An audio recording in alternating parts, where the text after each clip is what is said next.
Hi guys. Today we talked about the horizontal shifts that we can do to sine and cosine graphs, and this is also called a phase shift. So here's the equation in its full form, and this is just a much more elaborate version of the following: of a like sine bx plus c, except that we've added another constant, okay, and that shifted down the original c to being a d. So let's talk a little bit about this new formula. Basically, inside the double parentheses right here is a value c, and if it's minus c, then it's a shift to the right, and if it's plus c, it's a shift to the left. And what we did is we graphed using our calculators sine and cosine. So hold on 1 minute while it boots up. And so here's what we're going to do. What I want to show you is that first take your calculator, set it in radian mode, which it is.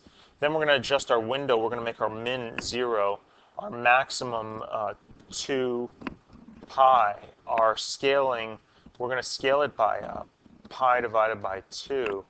Our y min is going to be -1, and our y max is going to be 1. And what I'd like to show you is that suppose you graph sine x. Whoops. Suppose you graph sine x, and we're going to put it in bold.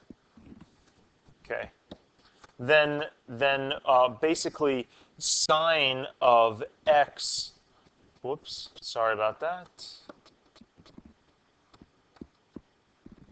plus pi divided by 2. Okay, let me show you what it looks like.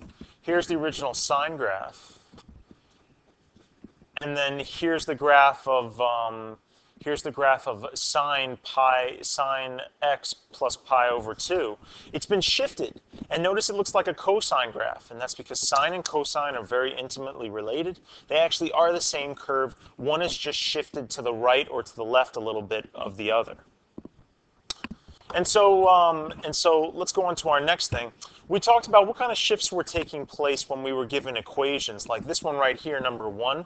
This is the normal cosine curve with a shift to the right of pi units. And I know what you're thinking. Look, inside the parentheses right here, it's a minus pi. Well, shifts left and right actually work the opposite of how you think they would. They work, when there's a subtraction, it works by shifting it to the right. And when there's an addition problem, like over here, it's a shift to the left. So let's talk about this one right here. This is a cosine curve shifted to the right by pi units. This one right here is a sine curve shifted to the right by 3.2 units. This one right here is a sine curve shifted to the right by pi over 4 units and shifted up by 2 units.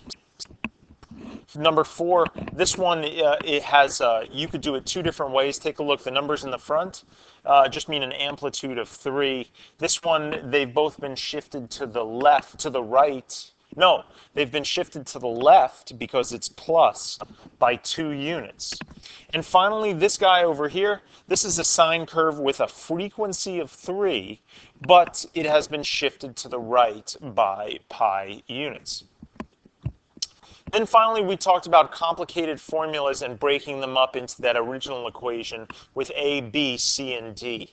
And so here's an equation you might see on your regents, and here's it been expanded to see both a, b, c, and d, to see all of them. And then we use these values for a, b, c, and d to find weird stuff that they might ask us for, like, for example, the amplitude, a, or, you know, the frequency, b. Period is a very common question. It's just 2 pi over b, which is 2 pi over 1, which is just 2 pi. And then how much has this graph been shifted? Well, it hasn't been shifted up by anything, but it certainly has been shifted to the left by pi over 2 units. Let's play again. Let's do this guy right here. Another graph. We see it's been expanded out, right? So that you can clearly see what a, b, c, and d. Therefore, it has an amplitude of 1, a frequency of 1, right? Because frequency is always b. A period of 2 pi over b. It's 2 pi over 1. And finally, it's been shifted to the right by pi over 6 units and shifted up by 4 units. Now we have this one right here, right? So take a look. These are the starred questions. Really very difficult problems. To expand something like this, you got to be careful. The original formula has this quantity inside separated by parentheses, if you can see it. And so the 2 next to the x poses a big problem. You have to factor that out. And so you factor it out, and when you factor it out of pi over 2, that's like saying, what happens when I divide a half by 2? That's what factoring something out does. And so it becomes pi over 4. Very challenging, very challenging, very challenging. And so what is it? The amplitude is 1. The frequency is b. The period is 2 pi over b, which is just pi. It's 2 pi over 2. And it's been shifted to the right by, pi over 4 units.